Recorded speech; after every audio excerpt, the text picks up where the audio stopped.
Welcome to Meet the Press Now. I'm Kristen Welker in Washington, where we're following the fallout from another awful day on Wall Street as stocks plunged for a second straight trading session, with the president doing little to calm investors as analysts at America's largest bank warned of a global recession. And Federal Reserve Chair Jerome Powell cautioned that the president's sweeping new tariffs will likely push prices higher and growth lower. The Dow plunged more than 2,000 points. It's fallen roughly 9% over the last 2 days. American companies in the S&P 500 fell roughly 5% today. The index has fallen more than 10% in the last 2 days, wiping out more than $4 trillion in value from those companies. And the tech-heavy NASDAQ index fell nearly 6% today. It's now in bear market territory, falling more than 20% in recent weeks. All of it comes as the world's second largest economy, China, announced overnight that it would impose a 34% retaliatory tariff on U.S. imports. And J.P. Morgan raised the odds of a global recession to 60%, up from 40%. Meanwhile, after failing to calm markets yesterday by saying they are going to boom, the president again today signaled that his tariffs were negotiable. Even as White House officials are saying precisely the opposite, that this is not a negotiation. Also today, Mr. Trump stepped up pressure on the Federal Reserve to inject more money into the economy by cutting interest rates. That pressure from the president came just moments before Fed Chair Jerome Powell warned while speaking to business reporters that the administration's policies have put the health of the U.S. economy at risk. Higher tariffs will be working their way through our economy and are likely to raise inflation in coming quarters. While uncertainty remains elevated, it is now becoming clear that tariff increases will be significantly larger than expected. And the same is likely to be true of the economic effects, which will include higher inflation and slower growth. The size and duration of these effects remains uncertain. Joining me now, NBC News White House correspondent Yamiche Alcindor, and NBC News business and data correspondent Brian Chung, and CNBC senior economics reporter Steve Leisman will join us in just a moment. Yamiche, I want to start with you. What is the reaction inside the administration to another brutal day on Wall Street? Well, it's really interesting, Kristen, because, of course, as we know, the president did say when he was running for president, running for re-election, that he was going to put in tariffs. He said, other countries to pay what they owe to the United States. And there has been this messaging from the president that these tariffs are negotiating or negotiable, rather, though the White House, in talking points that the NBC News obtained, said that this was not actually a negotiation. These tariffs were not doing that. But the president saying he's talking to countries, including Vietnam. That being said, it's interesting. Online, the president was almost hinting that this is sort of what he wanted to happen, even though it's hard to see that this would be what he wanted to happen. He reposted online a post that said something to the effect of President Trump is playing chess as others are playing checkers, and it had some illustrations of the market numbers and showing sort of all of the different things that are going on with the Dow plummeting and otherwise. That being said, you have Americans who are in the middle of this, and there is this split screen happening where you have, of course, the markets going down. You have Americans worried about a recession, people talking about how the cost of living is going up. And then you have President Trump at his golf course, meeting with allies, but posting about golfing. But the president doesn't seem to think that that's going to hurt him at all. And again, there are some voters who are saying that they understand that this might be some short-term pain for long-term gains, which is what the president has also been saying. But really interesting to see the president try to flip this and say, well, maybe this is part of what I wanted, and this is part of my grand plan here, Kristen. Yeah, the president saying this is akin to an operation on a sick patient, the U.S. economy being the sick patient. And Yamiche, that takes me to my next question. That includes short-term pain and the type of pain that you're talking about. But what is the administration saying about just how long it anticipates this pain is going to last for Americans? Well, Kristen, that is the key question, right? How long is it going to be that we're going to see the Dow dropping in the way it is? How long are we going to see the president and the Fed chair, Jerome Powell, going back and forth with the Fed chair saying that he believes these tariffs are going to increase inflation and also possibly slow the U.S. economy?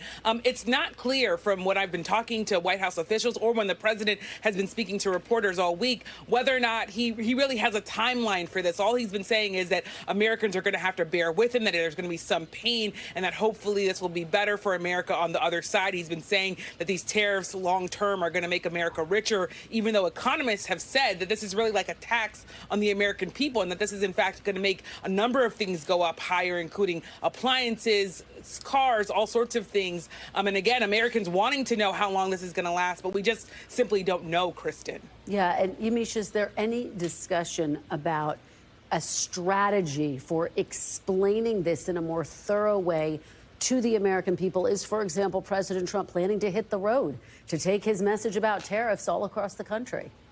Well, it's really interesting, Kristen, because we did have that story that was about President Trump and his reluctance to travel, because in the first term, White House officials told me and some of our colleagues that the president felt like he had to be out there in the country holding rallies. We covered some of them together when you were a White House correspondent here at the White House, Kristen, when we were talking about talking to folks who said they liked seeing the president on the road. But this is a second term, and the president is feeling more comfortable with being at the White House or being in Florida golfing, which is what he's done time and time again on most weekends here. The president is not right now saying that there's going to be a big strategy to go out into the country and talk to people. But I think as maybe we see the markets continuing to go down, and as we see even Republicans on Capitol Hill pushing back in some ways on these tariffs, we might have a strategy from the president going out into the country. But right now, what we're seeing is online posts and the president sort of feeling at ease with the idea that Americans are going to stick with him for now. Kristen. All right. Yamiche Alcindor, thank you so much for your reporting from the White House. Steve, let me head over to you before I go to Brian. Put these 2 days into context for us. I mean, the numbers we are seeing at the closing bell, just staggering. The fact that all of the indices lost close to 5%. Can you put that into historic context for people? Well, it's obviously the worst sell-off we've had since the pandemic, which came back very quickly. This 2-day sequence here was troubling. And I go back, Kristen, I think we talked about this yesterday. There was an attempt at a rally yesterday. That rally failed, which means that people tried to go in and buy that dip and couldn't. Another attempt at a rally today. People tried to go in, try to find some confidence. Maybe we've priced this in already. No, it went further down. We closed at or near the lows of the day. Not just from a technical point of view, but from a psychological point of view. That's not good news. We're trying to find the bottom here. From a practical point of view, what's happening, Kristen, is this attempt to price in these tariffs. And what does it mean? Who's going to be affected by how much? Who is going to be affected by the companies that are affected? How much will consumers be affected? J.P. Morgan put a 60% chance of a recession on today. Now, when that happens, earnings of corporations, they can fall pretty sharply. Should you price in a recession, or should you just price in, part of the way there? Finally, this issue of the mercurial way that Donald Trump does policy. You could have some of these things go away tomorrow or not. We heard very, very, contradictory guidance from the White House yesterday. We had Peter Navarro, one of his trade counselors, on our air. He said no negotiation. Donald Trump on Air Force One said we're willing to negotiate. And then he said this morning in a tweet, my policies are not going to change. So markets don't know what to think. I think they're finally getting serious about the idea these tariffs are here. They're here to stay. And according to the stock market, they're one of the most colossal economic mistakes that perhaps have ever been made. Well, against that backdrop, we heard from Fed Chair Jerome Powell today, who had some really stunning remarks and talked about the fact that these tariffs were more sweeping than anticipated. He said that the U.S. should brace for increased inflation potentially and lower growth. Were you surprised by the tone that the Fed Chair took? I think the Fed chair has tried to stay out of this fight for as long as he could. I felt like he no longer could. What happened on Thursday, as you know, Kristen, was these tariffs came in much more extreme than the market had anticipated. I believe much more extreme than the Federal Reserve had penciled into its models. And he was now in a place where he had to say, okay, folks, now we know these are larger, which means the economic effects will be larger than we thought. This puts the Federal Reserve in a very difficult position. Remember, the Fed's job, keep unemployment rate low, keep inflation low. Well, what are tariffs doing? They're likely to increase unemployment and increase inflation. It is rare to have both these things. We call them stagflation in the economics business, to have both these things happening at once because the Fed can't address it. So what the Fed chair said today, which, by the way, I think was part of the additional sell-off, is we can't do anything here. We can't address the weakness in the economy while we face inflation. And then he said very firmly, we are going to address inflation. We're going to make sure that an initial round of price hikes that come from tariffs do not become a second round of price hikes like we had from the pandemic. So that kind of firm talk said to the market, the Fed can't come to the rescue. Donald Trump is golfing, and the Republicans in Congress aren't doing anything about these tariffs. We're without a net here. And yet, President Trump seems to think the Fed chair can take some actions. He posted on Truth Social calling on the Fed chair to lower interest rates. What do you make of that? And what do you think the Fed will do in the wake of what we've seen? Well, let me tell you, Kristen, 8 years ago or so, if Donald Trump first was in office, that would have been the lead of our story, that the president of the United States had told the Fed chair to lower interest rates. That never happened. In the post-Trump world, or the Trump 2.0 world, it's not really big news, right? Because the president has spoken this before. He has jawboned the Fed chair in the past. And we also see, by the way, that the Fed chair for the moment is ignoring the president, as many monetary policy experts believe he should right now. Now, that said, if there are obvious weaknesses in the economy, if these jobs numbers turn down to zero or negative, if consumer spending goes zero or negative, I believe the Fed will act. But it's going to be very difficult for them to act when you're bracing for a rise in prices directly due to tariff inflation. All right, Steve Leisman, it has been an extraordinary 2 days for you and your reporting. Thank you for bringing it all to us. We really appreciate it. Brian Chung, I want to head over to you. Let's talk about the practical impacts of these tariffs. I know you've been tracking that part of this story. What products do you anticipate Americans should expect to see the biggest price increases on?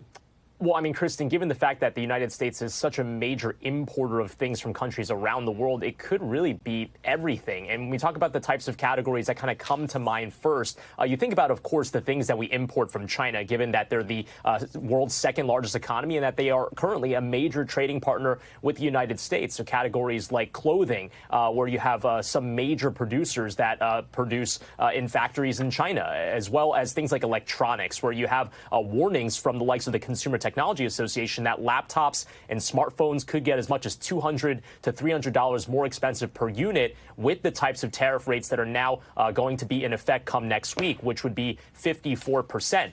Dishwashers, those are things that will likely get more expensive, not necessarily because of just the reciprocal quote-unquote tariffs themselves, but also because of the steel and aluminum tariffs that were announced just a few weeks ago. And then there's, of course, produce, things like avocados, tomatoes that we get from countries like Mexico, which are now subject to a 25% tariff. That could get more expensive as well. So, again, these are major household consumption products that people will buy regularly on a regular basis with big name brands like Apple and Nike and what have you. These are the types of companies and products that consumers can likely expect to see price increases in. And I think, Brian, folks are watching this and wondering, what's the time frame for all of this? Will prices start to go up tomorrow when they go out to the grocery store, or will it take a couple of months to set in? What type of time frame should people be bracing for? Well, I mean, let's talk about the theory of it, because the tariffs, when it comes to those quote-unquote reciprocal tariffs that were announced earlier this week, that 10% baseline would take effect tomorrow, and then the reciprocal tariffs would take effect next Wednesday. So in theory, it could be as soon as tomorrow or next Wednesday, depending on what country it's coming from.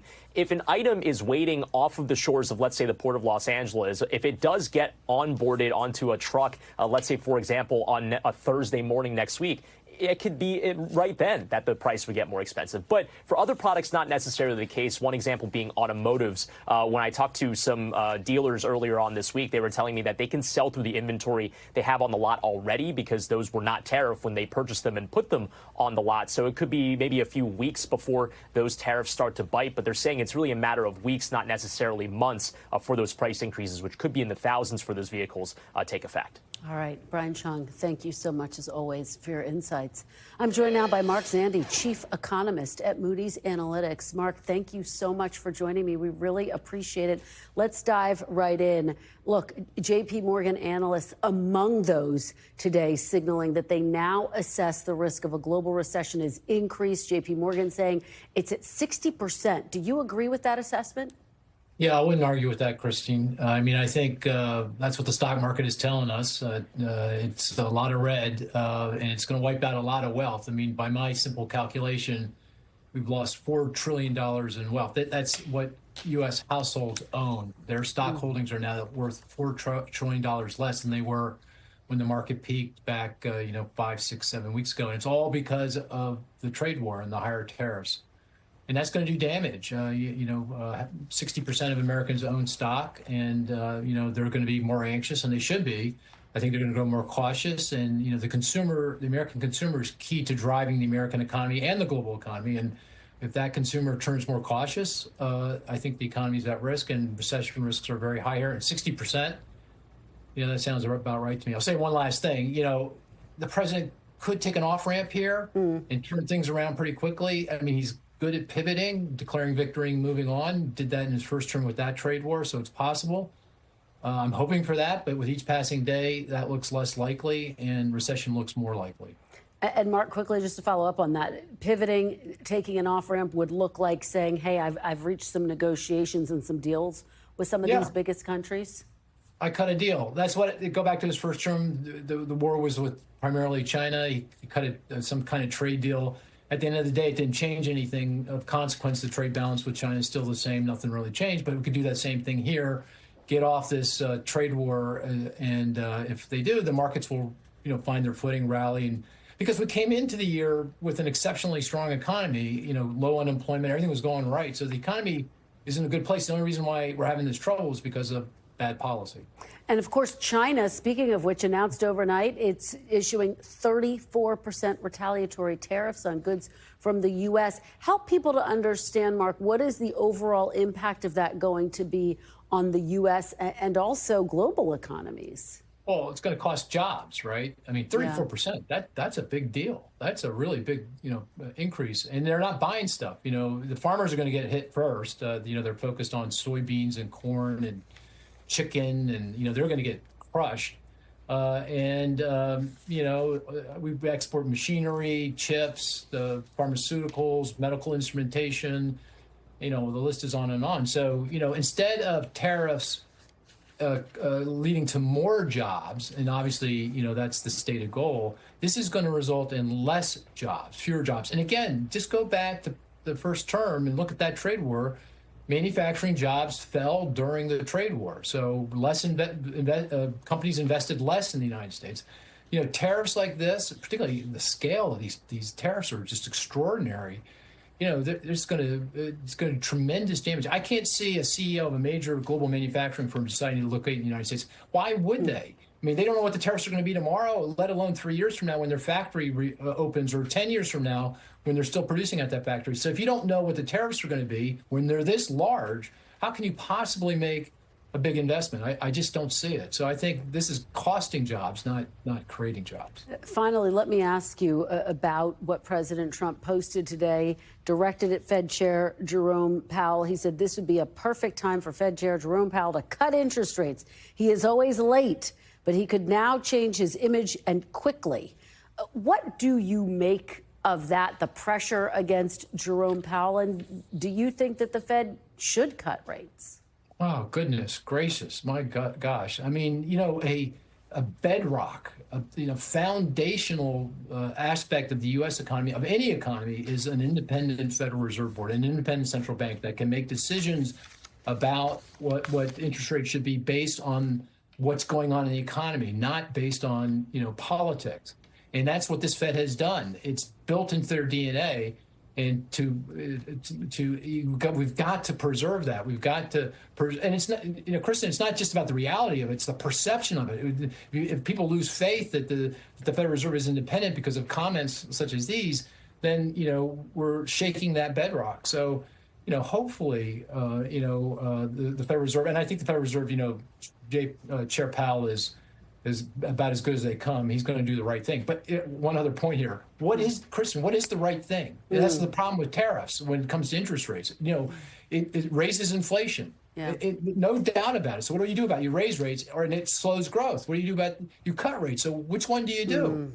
I don't know. You got to wait and see. And that's what he's doing. And that's the right policy. Mark Zandi, it is always so good to have your insights and your expertise. Thank you so much for joining us. I anticipate we will be talking to you quite a bit in the coming days and weeks. Thank you for joining us on this Friday. Coming up, not backing down, we are tracking the international economic fallout as fears of a global recession rise, and China announces retaliatory tariffs on the U.S. But first, NBC News caught up with folks down by Wall Street this morning before the markets opened for their reaction to the president's sweeping tariffs and how they're feeling about the state of the U.S. economy. Take a listen. If you could describe how you're feeling about the economic and geopolitical financial situation right now in one word, what would that word be? Terrified. Anxious?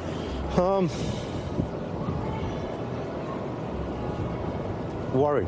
All I know is that the economy's not doing too well. My stocks aren't doing too well, so I don't feel good about it. Vulnerable people were always unsafe, and now they're made even more vulnerable. I'm not making any big moves.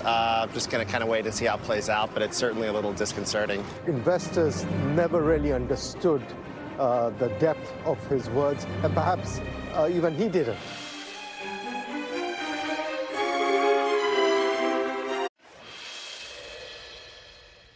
Welcome back. In the latest escalation in what could be an all-out U.S.-China trade war, Beijing is hitting back with its own countermeasures, including retaliatory tariffs of their own.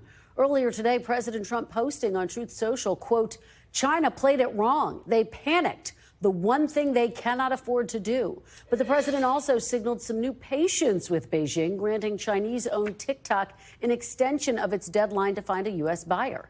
The counterstrike puts a potential summit between President Trump and Chinese President Xi Jinping into jeopardy, a meeting President Trump has said he's open to. NBC News international correspondent Janice Mackey-Frayer has more. China's 34% tariffs take effect next week on all U.S. imports, and it still gives Beijing a bit of room to retaliate, given there's 54% tariffs on all Chinese goods. Given the sort of things that China imports from the U.S., it's probably agriculture or farmers who are going to feel it most. Soybeans, sorghum, chicken, the sort of moves by Beijing that can not only hurt the U.S. economy, but also hurt President Trump's support base. This is set to disrupt a trade relationship that last year was worth $582 billion. But Beijing sees little reason to show restraint. They announced countermeasures 36 hours after President Trump, and they did so on a national holiday in China. They're also launching an anti-monopoly investigation into DuPont. They're adding 11 U.S. companies to its unreliable entities list, which means there will be restrictions on how they can do business in China, as well as export controls for 7 types of rare earths. This is the same sort of mix of tariffs and regulatory restrictions that we saw in the first 2 rounds. But the other issue or card that could be on the table here is TikTok. President Trump has suggested that maybe China would get some tariffs relief in exchange for Chinese approval of a deal to sell TikTok to American investors. The issue is that there have been no negotiations to this point since this all kicked off. There have been no delays extended to China, no special carve-outs, and Beijing is wanting to show that it's not going to sit back, that it's going to step up and retaliate against the U.S. and tariffs that they have called blackmail and bullying. All right, Janice Mackey-Frayer, thank you so much for that reporting. Joining me now is Richard Haass, President Emeritus of the Council on Foreign Relations. Thank you so much for joining us this afternoon. Look, we've been talking about President Trump's tariffs, how they are reshaping to some extent the world order from diplomacy to the economy, from a national security perspective. What do you think the global impact of these tariffs is? Well, you've got both an economic impact and you've got a political strategic impact. The economic impact is bad for everybody. The old saying in war, there's no winners, only losers. That's true of economic wars as well. The United States will lose, and so will the rest of the world. Also, though, strategically, the United States, I think, loses because it signals, one, that we're unilateral, two, we're unreliable or unpredictable, all of which is inconsistent with maintaining a global order and alliances. Plus, quite honestly, the case for these tariffs is remarkably weak. So the rest of the world looks at this and simply loses respect for us. So, there's, not every cloud has a silver lining, and that's how I would put this. I do want to play something that Secretary of State Marco Rubio said in response to these tariffs and get your reaction on the other side. Take a look. But ultimately, the markets, as long as they know what the rules are going to be moving forward, and as long as that's set and you can sustain where you're going to be, the markets will adjust. Businesses around the world, including in trade and global trade, they just need to know what the rules are. Once they know what the rules are, they will adjust to those rules. There's been so much back and forth about whether these tariffs are a negotiating tactic or not. Do you think the international community knows what the rules are right now? Well, the short answer is no, because the United States is breaking the rules. And, the Secretary of State is right in principle, but I'd say wrong in practice. Yes, the world wants to know what the rules are. It wants predictability. On the other hand, what the United States has done by putting in these high tariffs, if that becomes the new normal, that will have an extraordinary dampening effect on global trade.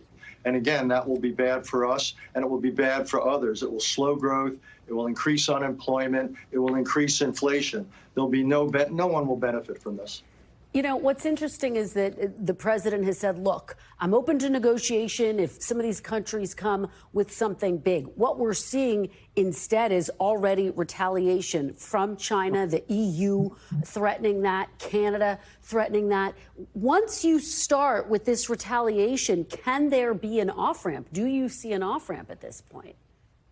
Well, a couple of things. We're not the only country with politics. Other countries have politics, too, whether they're authoritarian like China or democratic like most of the countries in the EU and Canada. So they are going to be compelled to respond to this.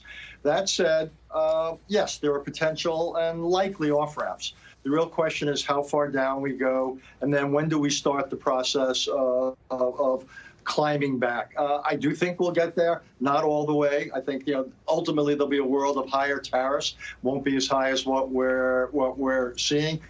And the whole process will have caused more than a little bit of bruising, will have destroyed an awful lot of value. But no, I don't think this is an unlimited war. I think it will wind down. But again, wars only take one side to begin. We see that here, whether it's Russia and Ukraine and a military war, the United States with an economic war. But it takes everybody to agree to wind them down. And it's just going to take an awful lot of negotiations around, if you will, a multi-sided table. I do want to put some of the numbers that we're seeing from these tariffs that the administration says it is imposing on these countries, specifically in Southeast Asia. You have Cambodia, 49%, Vietnam, 46%, Thailand, 36%, Indonesia, 32%. So I think the question is for a lot of people as they look at these numbers, will countries in this region turn to China as an alternative to doing business with the U.S.? And does this not embolden China, therefore? China will be one of the beneficiaries, whether it's of American tariffs, of weakened economic relationship, the fact that in many parts of the world we've pulled back American assistance programs.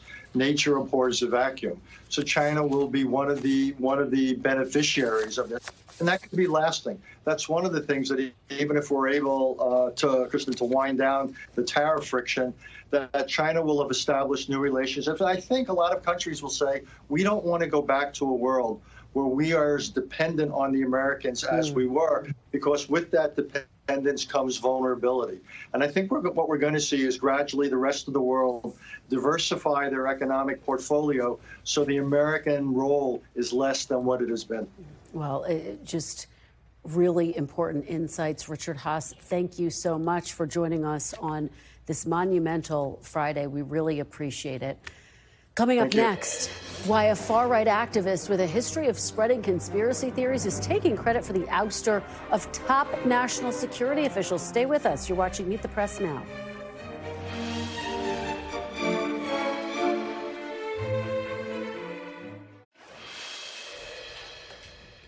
Welcome back. Turning now to another high-profile dismissal in the Trump administration, this time at the National Security Agency.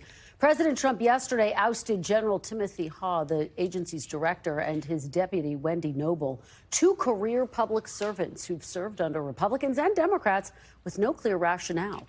Haass is also the head of U.S. Cyber Command. However, on social media, right-wing conspiracy theorist Laura Loomer, who met with the president in the Oval Office Wednesday, took credit, claiming Haass and Noble were disloyal to the president due to their ties to the Biden administration. Democrats on Capitol Hill are irate over the firing, with Senate Intelligence Committee Vice Chair Mark Warner calling it, quote, astonishing. NBC News senior national security correspondent Courtney Kube is at the Pentagon with more on all of this. So, Court, let's just start big picture. What does the National Security Agency do? What's the significance and what are the implications of this firing? Yeah, so, Kristen, this is one of the intelligence agencies for the United States, and it's basically focused on signals intelligence, which is usually called SIGINT. Basically, they collect, they analyze, and they process signals intelligence. Mainly, we're talking about intercepts, so communications that are going back and forth, and they do that for the intelligence community writ large. It's a critical part of the intelligence community.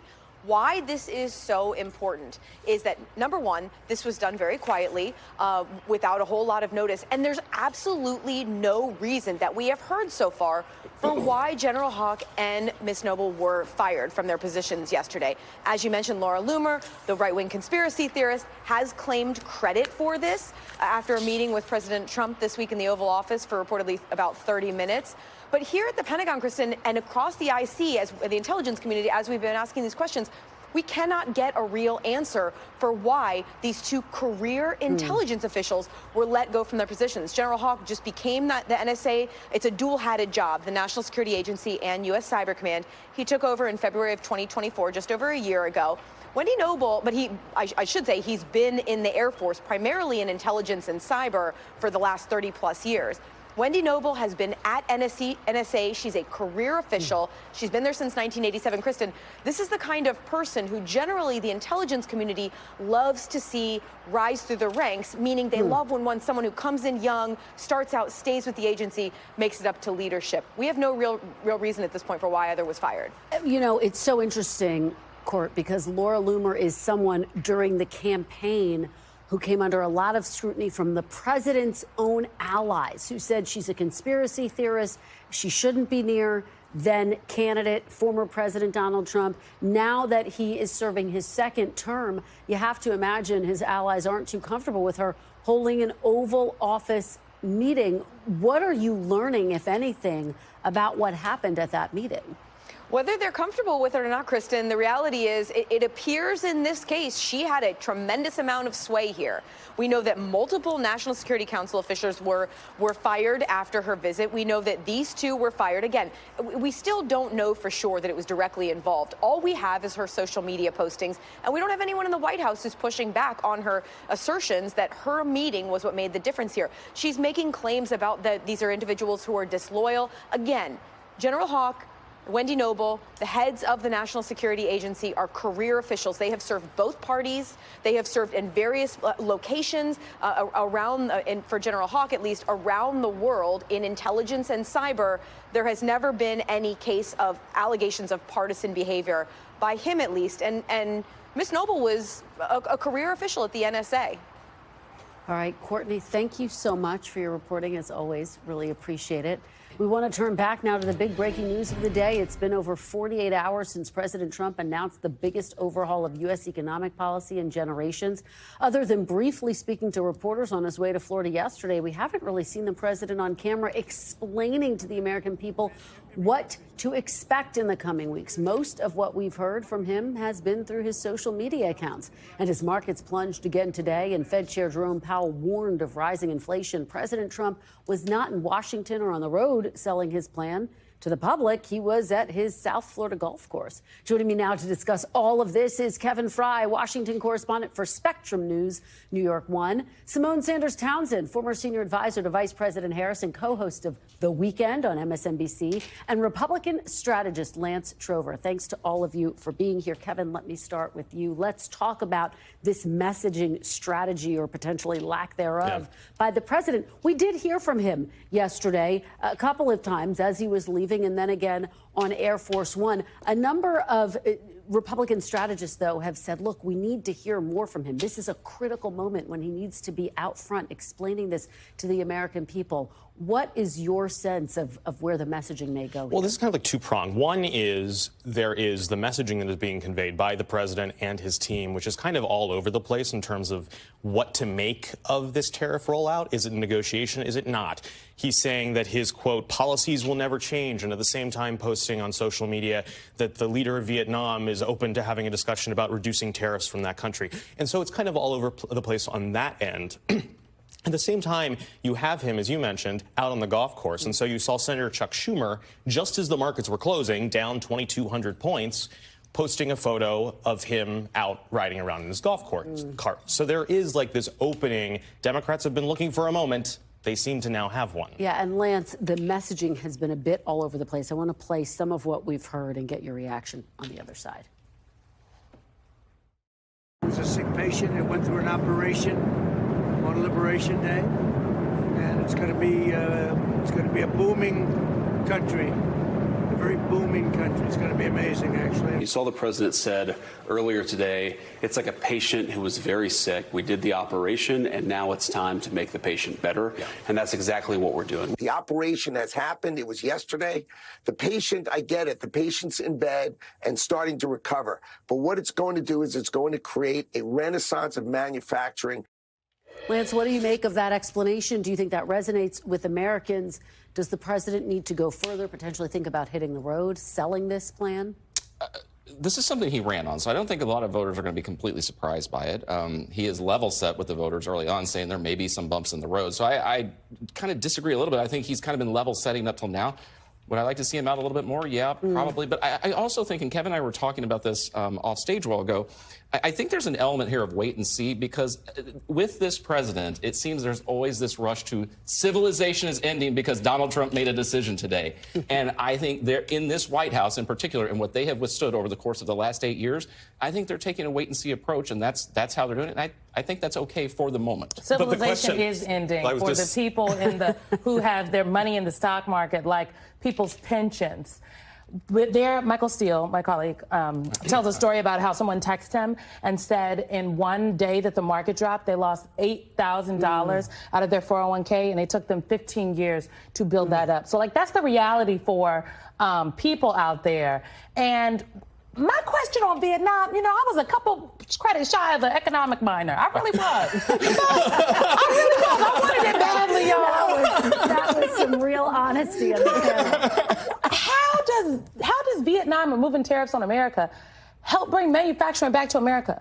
Because I thought the tariffs were to bring manufacturing back. So I think the other problem is that the explanation for why it's happening isn't even coherent. Well, here's the thing. What about that argument? I was thinking about this. I paid less than $3 a gallon for gas in Virginia yesterday. I was pleasantly stunned. Egg prices are going down. We saw jobs numbers today that were really beyond expectations. And I think that there's a belief that this economy is strong and prosperous and growing, and that we can withstand some of these bumps that have come along the way. Yes. Sorry. No, finish, please. But yeah, and so when it comes to this negotiation stuff, look, I've followed Donald Trump for a long time.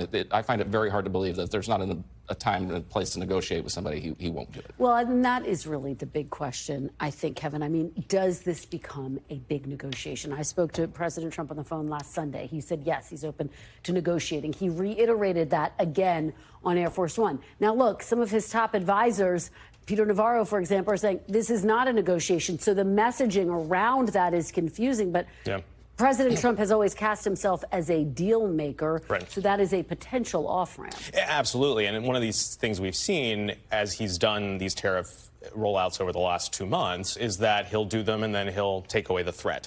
The question is, what does he get out of it? We have seen instances where he has pulled back without seemingly getting much of anything for it. But can he declare a win, even if it's small, and say, we fixed it and now we can get rid of these? Yeah, let's put up, I want to put up the cover of the Time magazine. Oh, no, The Economist. I'm sorry, The Economist. One from October of 2024, The Envy of the World. One from April of 2025, Lance, Ruination Day. What do you make of this argument that the economy is, strong on the one hand, the president saying the economy is strong, look at the jobs numbers, and yet it's a sick patient? Well, look, I go back to, I think there is, no one's felt, other than the stock market, yes, there have been a bumpy couple days, I give you that, but we will see Monday where this goes. But no American out there has, beyond that, we've not seen price increases. In fact, we've seen price drops, and that's what I was getting to in terms of the gas prices and the egg prices. So I think there is an element of wait and see as this market adjusts, and that's what we have to do, and I think that's what they're banking on, because the economy is strong right now. Simone. And Democrats can't argue with that, because you guys argued that all last year. Well, look, just like the last time Donald Trump was president, he is benefiting from the economy of a Democratic president. Obama left him with a very strong economy, and then I would argue he tanked it, and COVID helped him do it. This time, Joe Biden left the president with a very strong economy, and I don't know why he is trying to liberate us from our want for material things. Why is there a 25% tax on South Korea? What about my Korean skincare? Like, this is the TikTok girls. They are realizing that this is real for them. Come, the 10% goes into effect on the 5th, and then the large sale reciprocal on the 10th. This is real for people. Well, and the question I think is, are we going to see Congress do anything? Can Congress do anything? Kevin, let me read you something. One senior Republican aide granted anonymity to describe the dynamics inside the party, told Politico that GOP lawmakers were prepared to give Trump several months at the very least. Everyone is terrified, the aide said, but I don't think anyone wants to cross the president right now. What are you hearing on Capitol Hill? I think the most important word you just said there was anonymous. That no one wants to publicly be out there. Now, we have seen some little cracks. You saw Ted Cruz suggesting that this could be terrible for America if these tariffs continue for a long time without some sort of adjustment on the world stage. You saw, of course, those Republicans, a few of them, albeit the usual suspects, voting to try to push back on the Canadian tariffs, and also this bill from Grassley to try to rein in congressional control, which, mind you, I believe Trump would also have to sign, so good luck getting that into law. So you are seeing some cracks in the infrastructure, but in order to really do anything comprehensive to push back, you need more people to come out and more publicly push back, and there is still, as this individual wrote, a great deal of fear of crossing him at this time when he does have the base still so firmly behind him within the Republican Party. Yeah, and I think cracks is actually a very good word to describe it. Simone, let me ask you about this week that we saw for Democrats. They obviously are watching what's happening on Wall Street. They won the Wisconsin State Supreme Court race despite Elon Musk pouring millions of dollars into the Trump-backed candidate and campaigning there. They narrowed the margin in those two special races in Florida. Do you think Democrats will take this moment and start to find their footing? Look, I think that this moment should teach Democrats that you can be competitive, that this is not an insurmountable wall, if you will, of a mandate, and that if you campaign, if you organize, if you build infrastructure and ask people for their votes and demonstrate why you would be different than your opponent, you can win. All right, guys. Thank you so much. Great Just Friday. like Kirsten Walker is winning with 20 years. 20 years. Oh, my gosh. Thank you. Thank you. I appreciate it. 20 years at NBC. Thank you for remembering. Really appreciate that, guys. Kevin, Simone, and Lance, great conversation. Still to come, breaking news from the courthouse as a federal judge has ruled that the Trump administration has just 3 days to return a Maryland man who was mistakenly deported to that El Salvador mega prison. You're watching Meet the Press Now. Stay with us.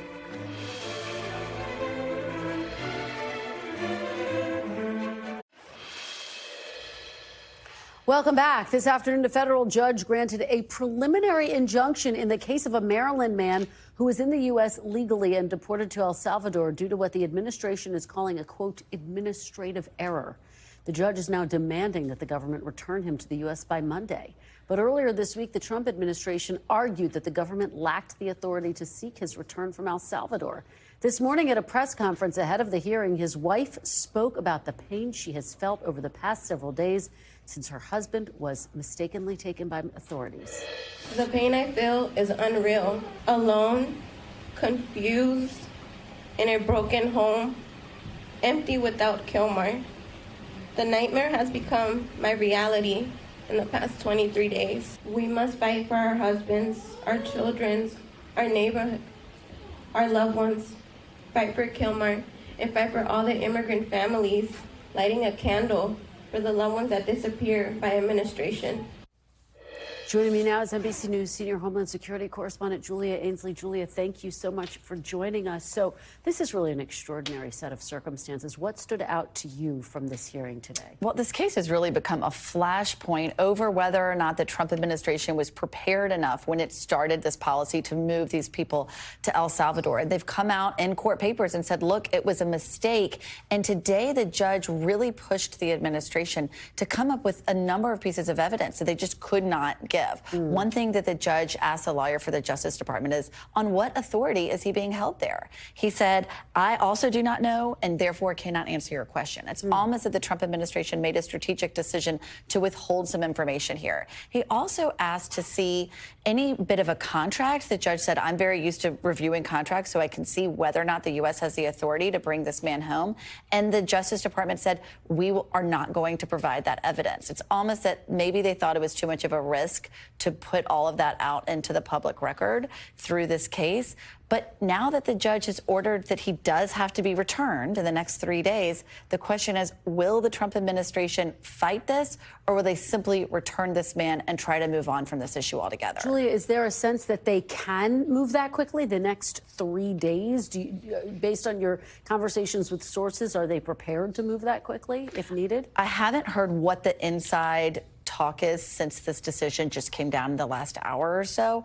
But yes, they moved that quickly to move those people there. There's clearly a relationship. They pointed out in court today, this man's lawyer, look, Secretary of Homeland Security Kristi Noem was just inside that prison. Of course they have a relationship. If she can get there, if these people can be moved there within hours of Trump signing the Alien Enemies Act, it should be easy enough to bring him home. And what are the implications for the other people being held in that El Salvador mega prison? Well, you would think that their families would start to want to look into their cases and get lawyers involved to see if they also had orders like this. This is a man who was ordered in 2019 to not be removed from the country.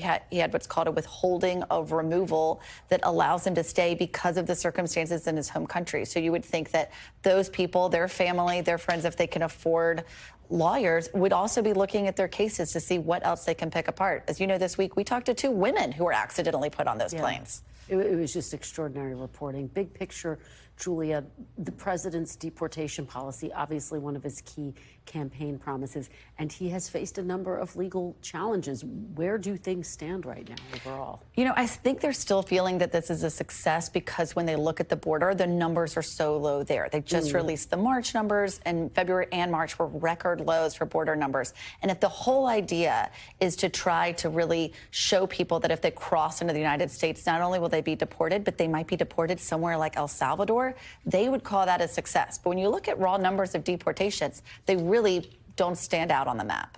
All right, Julia Ainsley, I know you've been all over this story. Thank you so much for joining us. Really appreciate it. We will be back Monday with more Meet the Press Now. And if it's Sunday, it is Meet the Press on your local NBC News station. I will have exclusive interviews with Treasury Secretary Scott Bessent, plus Senators Adam Schiff and James Lankford. We will talk all about the tariffs as well as a range of other headlines from this past week. The news continues with Tom Costello in for Hallie Jackson right now. Thanks for watching. Stay updated about breaking news and top stories on the NBC News app or follow us on social media.